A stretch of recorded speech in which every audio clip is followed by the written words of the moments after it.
ये जो खौफनाक तस्वीरें आप देख रहे हैं, ये तस्वीरें कोसी बैराज का है, जहां 6 लाख क्यूसेक से ज्यादा पानी आ जाने के कारण कोसी बैराज के 56 फाटकों को खोल दिया गया है।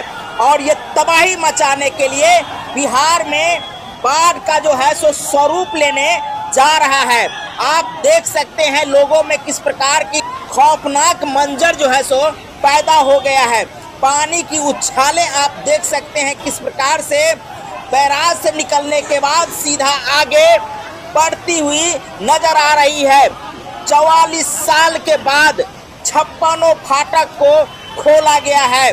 बता दें कि जिस प्रकार से तेज बारिश हुई है और खास करके नेपाल क्षेत्र में बारिश ज्यादा हुई है, जिसके कारण पानी का जो है सो बहाव बहुत तेज हो गया है और 6 लाख क्यूसेक से ज्यादा जो है पानी छोड़ने की कवायद की जा रही है, जिसके कारण देख सकते हैं लोगों में किस प्रकार की खौफनाक मंजर बनी हुई है।